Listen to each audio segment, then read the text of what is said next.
Assalomu alaykum. Sabah ovozliq asarlari kanaliga hoş geldiniz.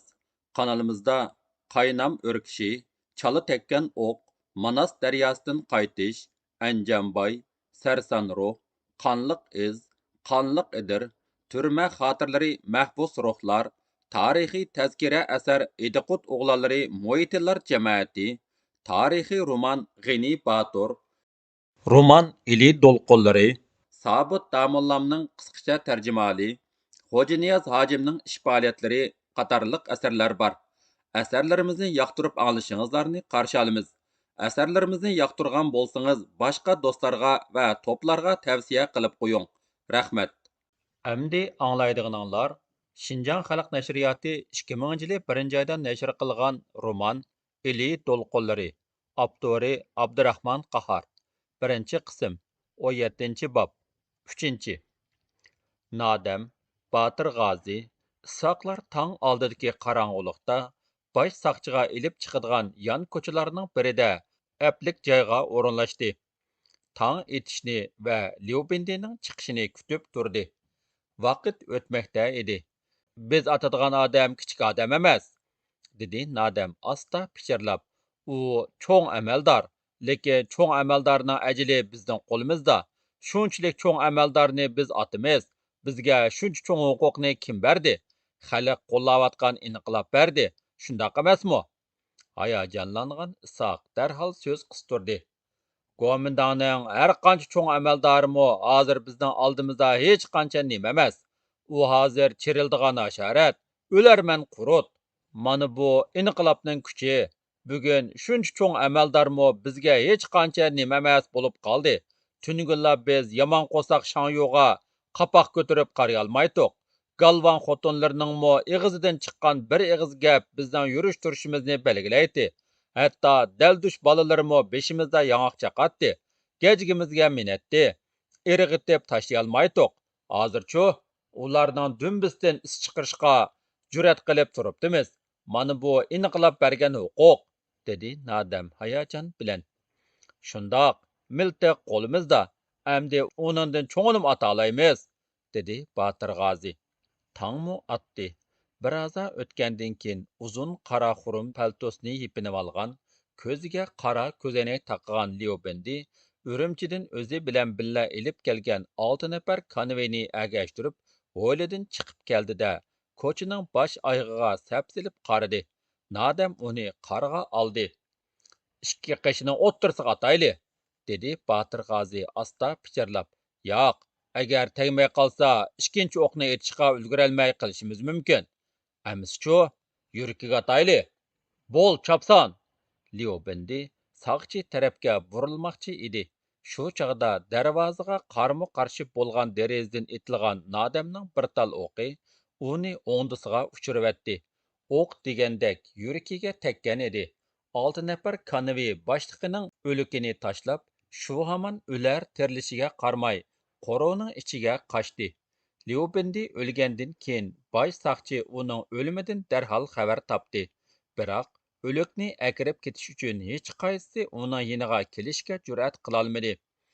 Uning yiniga kelishga eng dastlab bir ala it jur'at qildi.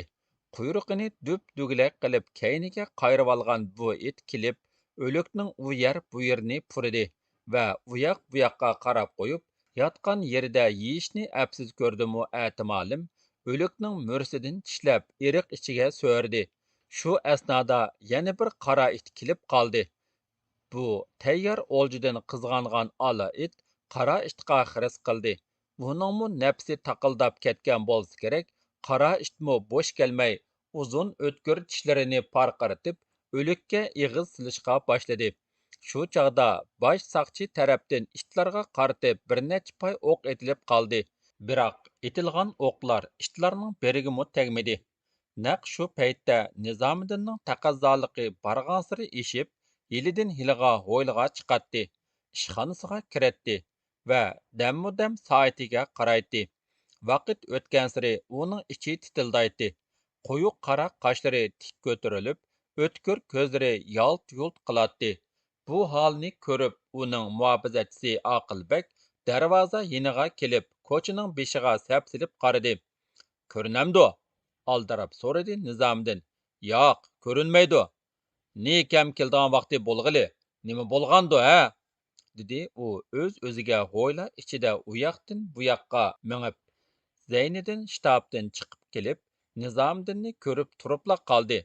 Nizamiddin? Voy, Zeyniddin! Her ikkisining ko'zlarida hayronlik o'tlari yondi. Birdam dong etib turib qoldi-da, o'zlarini bir-biriga otdi. Qo'llarini siqib, quchoqlashib ketdi. Qandaq ahvolingiz?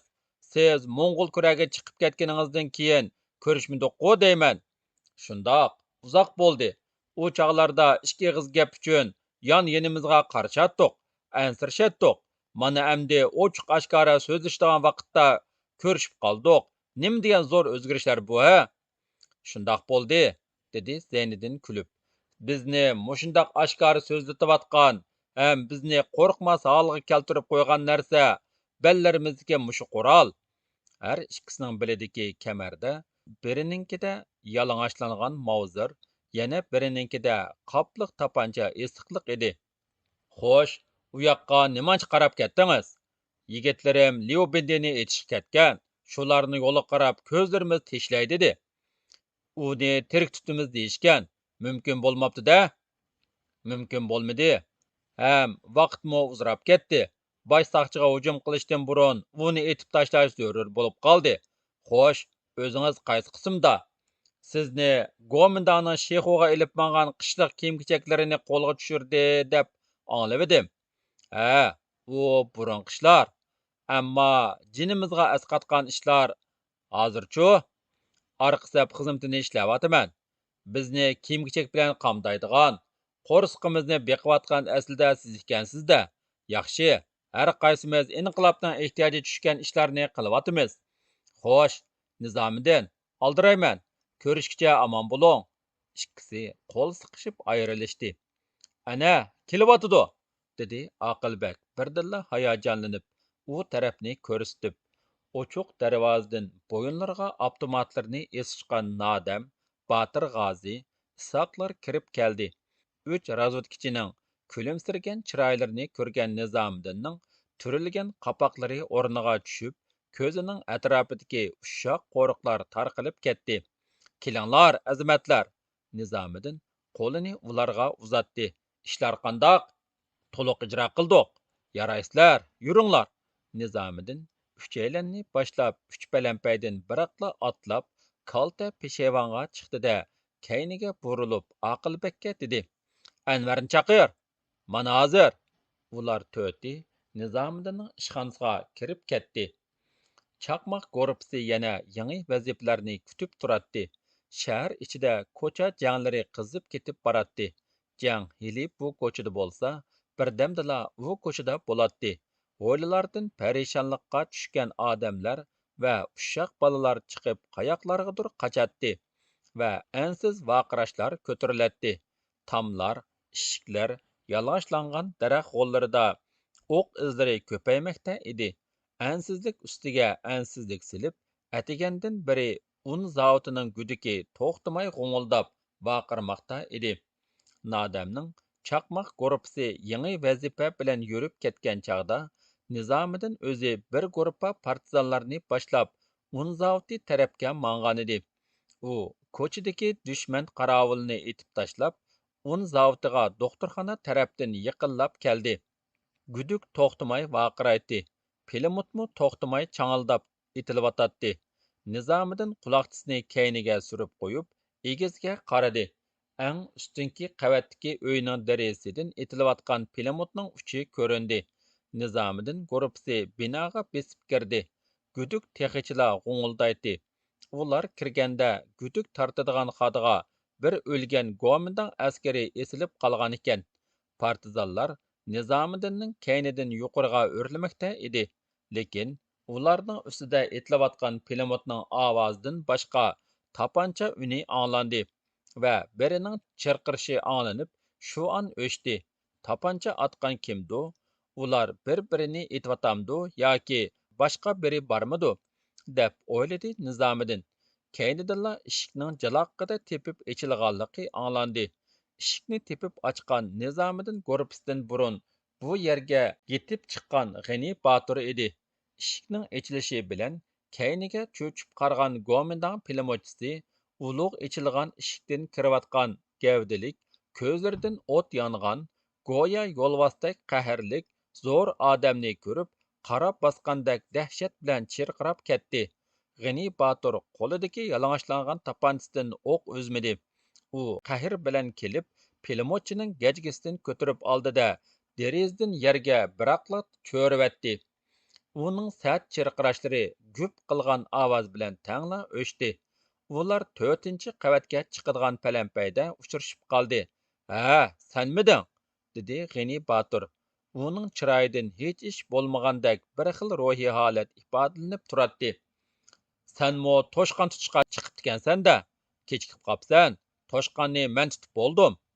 Sizning kelganligingizni uqmabdiman. Uqsam kelmaydim. Meni xalqdan so'rab ish qiladi demsan, yur amdi, pastdagi o'lik toshqonni cho'ritayli." 4. Vaqt yarim kechadan halqagan mezgilda bosh soqchiga qilinadigan hujum boshlandi. Bu partizanlarning G'ulja shahriga kirgandan keyingi birinchi qitimliq cho'ng hujumi bo'lib, hujum Nodam boshchiligidagi chaqmoq razvedkachilar guruhining ko'zitishiga asosan bosh soqchining orqa tarafidan boshlandi. Her ikki taraf etishmoqda edi. Etilgan o'qlar val-vul qilib o't bo'lib ko'rinatdi. Dal daraxtlarning shoxlarini qaraslatib sundiratdi. To'plarni to'zitatdi. Tong otqucha bosh soqchini elish belgilangan bo'lsa-mu, ilgirlash bo'lmadi. Mustahkam qilib yasalgan kuzatish potidagi pilimut partizanlarning beshini ko'targizmaydi. Tashlangan qo'l bombalari kuzatish potiga yetmay, qilin tam atrofiga tushadi. Gayetning kichik atirti soqchining orqasiga g'arbiy janub tarafdan hujum qilmoqda edi. Tog'larda, ochiqchilik kengri yerlarda tez harakatlanib nurg'un yaxshi janglarni qilgan uning atirti bu yerda tiqilib qolgandek hujumni aplashtirolmayotdi. Gayet ingishib minib, pakar tamga pilimotni qo'yib etayotgan kevirning yiniga keldi. Ularning beshidan dushman o'qlari vingildab o'tadi. U qo'lidagi tapanchasini xuddi kivirga tanglayotgan odamdek qilib dedi: "To'shga, dal olvoslardan ko'ziga ot." Uning seriq soqollari tik-tik bo'lib ketgan edi. Kivir hozir usta pilimotchi bo'lib qolgan edi. "Nishonliq etinglar." Gayet jangchilarini aralab yurib shundoq deydi. "Hassinam", deydi Kivir chang bosgan ko'zini yingi bilan surtib. "O'qlarimning ko'zi bo'lgan bo'lsa, bu chaqcha bu rudupaylarni qo'ymagan bo'ladi." Bosh soqchining orqa tomlari qilin ham egiz edi. Ichi tarafdan bu tomlarga yepishilib etayotganlarmu nurg'un. Tom ustidan birarining beshi ko'rindimi, uningga darhol ajal yetadi. "Tong etishga oz qolyotidi. Tong otqucha soqchini ilish kerak. Turmada yotgan odamlarni ozod qilish kerak", deydi Nizomiddin tez-tez berayotgan buyruqlariga qo'shimcha qilib. Nizomiddin soqchining orqasiga udul chiqadigan ko'chaning ikkinchi qo'rosida turib, urushga qo'mondonlik qilmoqda. U peshonasidan puruldab chiqqan tarini yingi bilan surtdi-da, u yoqdan bu yoqqa mingishga boshladi. Uning cheka tomirlari lipildab turadi. Peshonasidagi qo'riqlar yo'l-yo'l bo'lib cho'nqurlashgan, yuzi xuddi yong'andek qardab ketgan, tishlari kirishgan edi. Aqilbek Nizomiddinni hech qachon mundaq qiyofatda ko'rmagan edi. Nizomiddin turmada yotganlarning shu topda nima kunlarni ko'rayotganligini o'ylaydi. Bosh soqchining yo'g'on hovlisi nihoyatda qalaymaqon. U yoq bu yoqqa parishon holda yugurish, qattiq vaqirash jarqirashlar, o'q ovozlari bilan qo'shilib, bir surlik sado paydo qilib turadi. Ba'zi bo'limlarda qo'llari titrab, ko'zlari chaniqidan chiqib ketishga ozliq qolgan ofitserlar muhim hujjatlarni ko'ydirish bilan ovora edi. Ular bir-birining gapiga quloq silishmay, asabiylarcha vaqirishadi, tillashadi. Bosh soqchi amaldorlari, gundupaylar, kamirlardan qo'llari bog'langan odamlarni ilib chiqib, hojatxona va cho'nqur quduqning og'ziga akilib, etib, ittirib tashlayotdi. Ana, o'ruq, kiyimlari jul-jul bir odamni ilib chiqdi. Bu odam aslida qo'raychi edi.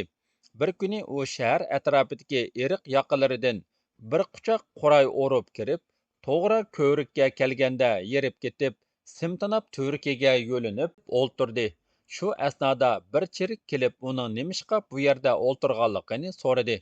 U yerib ketganligini aytdi.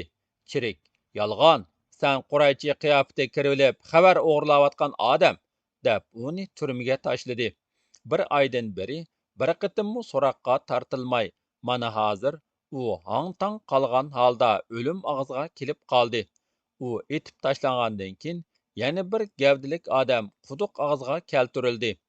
Bu yerda etilib yoki chepilib quduqqa tashlanayotgan odamlarning tangdin to'lisi mushundoq sabablar bilan turmaga ilinib, hech qanday surishtirilmay beajal o'layotganlar. Kamerlar yetishmay yo'g'on lapasni solaxona qilgan bu uyda 50 dan oshiq odam bo'lib, ularning ichida Rayhonmu bor edi. U turmaga kirgandan beri o'zini qilcha yo'qotmadi. Ba'zilardek nohaqchilikdan qaqshab, ko'z yeshi qilmadi. Ba'zilardek uni ichiga tushib, kasal tortgan odamdek sarg'ayib beshi sangilab ketmadi. Boshqalarga chidamliq bo'lish, umidlik bo'lish to'g'risida so'zlab turdi. Шуңа уни бәзі түрмедашлары еліму қыз болып қаптыкен, оғыл болған болса қанчылық чоң ішларыны тәвіртәттікен, қыз бала тұрып ешнемеден қорқмайды дейшетті. Rayhon o'rnidan turdi. Uning qo'y ko'zlaridan o't uchqunlari chachraydi. Qarindoshlar, dedi u qattiq varqirab. Bo'layotgan alomatlarni anglayapsizlar. Bu yerda o'limni kutib yotamdiq. Qani, jur'at qilayli. Eshik panjaralarni chaqayli. Rayhonning jarangliq ovozi bilan tang kishilar xuddi bayotin shu buyruqni kutib turgandek eshik panjaralarga etildi. O'q ovozlari kuchaymoqda edi. Kuchlik portlash qilin tomni titirtatdi. Turma ustidan o'qlar vijildab uchatdi. Nizomiddinning toqati toq bo'lib, Aqilbekka vaqirdi. Anvarni darhol chaqir. Hozir. Kiyim kechaklari chang to'zondan bulg'angan Anvar yalang'ochlab tutib olgan tapanchisini beliga qistirib, uning oldiga kirdi. Nizomiddin o'ylab topgan chorasini Anvarga aytdi. Ikki tarafdan berib, tam kayniga bomba tashlash kerak. Meningcha, dedi Anvar aldirab. Ham oldi tarafdan hujum qilish kerak edi. Yo'q, Nizomiddin beshini qattiq silkidi. Dushmanning tez bo'shtishi uchun u yoqdan ochiq qoldirish kerak. Ammo dushman qochib chiqqanda yo'shiringan jangchilarimiz oldidan to'sib o't ochsin. Darhol o'rindaymiz, dedi Anvar jiddiy qiyofatda va oldirab chiqib ketdi. Bombalar tashlansin, qattiq vaqirdi Anvar. Bombang bilan bu sepil o'rilib tushmaydi. Ular kayniga qarab G'ani Boturni ko'rdi. Uning bir qarasang jiddiylashgandek, bir qarasang g'am tortmay turgandek qiyofatidan birer unumlik aql chora tepib qo'yganligi bilinib turadi. Qarg'aydek egiz bo'yi, tog'dek basti, uning kuch-quvvatining yetilganligidan dalolat beradi. Ham u kishiga surlik ko'rinadi. Sodir bovam sepilni qandoq o'rgan, bilamsan, ahmoq, dedi Botur dushmanning o't tochkisidan ko'z uzmay. Lahmi ko'lab, pilt yiqib o'rgan, dedi Anvar darholla javob berib. Shuni bildikansan, nimishqa shundoq qilishmaysan, ha? Qilin sepil atrofiga tashlangan bombalar qo'yuq chang to'zon ko'tiribatdi. Sepilning yiniga borg'an bo'lmayotsa, barg'ili bo'ludi. Akang qarg'ay bekorga tam tashmagan. Yana bomba tashla. Sepil ustidagi ovi o'larmanlarga to'xtamay o't och. Yili karomatimni ko'rasan. U shundoq dedi-da, puchi olqandek yaplaqlangan lom to'mirni ilib, ko'tarilgan chang to'zon orasida sepil ostiga yetib bordi. Partizanlar to'xtamay o'q uzmoqda edi. U sepil ostini ko'lab, ko'langan yerga puruqni ko'mdi. Ham uning bir chetiga piltini tutashtirib, piltiga o't yoqdi-da, o'zi sepilga chaplashib degandek yer beg'irlab neriga ketdi. Hayal qalmay kuchlik portlash atrofni titirtibatdi. Sepilning o'ydek o'rni g'ulab tushgan edi. Qiyoqas cho'qqanlar, g'urra sadolari dengiz to'lqinidek birdilla ko'tarilib, yer ko'kni larziga soldi. Partizanlar qo'l bombalarini uzildirmay etib, echilgan yo'g'on to'shkdan qo'ru ichiga kelkundek besib kirmoqda edi. Qilin tam atrofiga tashlangan bombalar qo'yuq chang to'zon ko'tariyotdi. 12 nafar jangchi ko'tarilgan qo'yuq chang to'zondan foydalanib, saqchi temiga o'ng va so'l yoqdan yepishib keldi. Keynidin tashlangan bomba ta'siridan 1 metrdek tam gumurlib tushdi. Shotalar darhol qo'yilsin, deb vaqirdi Nizomiddin Aqilbekka. O'nlagan shotalar tamga qo'yildi. Tutaklar orasidan yuzlagan odamlar shotalarga yamashdi va qo'l bombalarini qo'ru ichiga uzildirmay otdi. Qiqas chuqqanlar, vurra sadolari dengiz to'lqinidek birdilla ko'tarilib, yer ko'kni larziga soldi. Oxiri ular tam ustiga chiqdi va qo'ru ichiga sakirdi. Go'mindonchilar qaytishga boshladi. Itinglar! Qattiq vaqirdi Gayet. Texi yengila kelib, o'gizlarga, eriq ichlariga, yo'g'on daraxtlar keynlariga mo'kingan Gayetning partizanlari qechib chiqayotgan dushmanga mo'ldirdek o'q yog'dirishga boshladi. Kiverning pilimoti to'xtamay sayrab ketdi. Yaraysan, Kiver! Qo'ruv ichiga sakrab tushayotgan partizanlar har bir bo'limlarga derazalardan bomba tashlab, eshiklardan o't echib kirib keldi. Go'mindan askarlari taslim bo'ldi. Ular xuddi qo'ruv ichida shamol uchirib yurgan g'azon yo'pirmoqlardek sarg'ayishgan, boshlarini egishgan edi. Kamir eshiklari pochoqlanib tashlandi. Hayot qolgan mahbuslar vaqirishib chiqib kelishdi. Rayhonmu o'zlari chaqqan eshikdan yugurib chiqqan edi. U bo'yinlariga avtomat asqan Botir G'ozi ham isoqlar bilan qizg'in ko'rishdi. Mushundaq g'alaba sadolari ichida uchrashib qolg'achqa, xushalliqdan qin-qiniga patmay ketishdi. Nizomiddin qapoqlarini turgan holda mahbuslarni etib, chepib tashlagan quduq beshida turatdi. U alam bilan mundoq dedi: "Xayr, biz kechikdik, qarindoshlar." Subhi ko'tarildi. Yangi tong bosh saqchi qo'rosi ichidagi minglagan odamlar ustiga o'zining oqqush nurlarini sexilik bilan to'kishga boshladi. Davomi bor.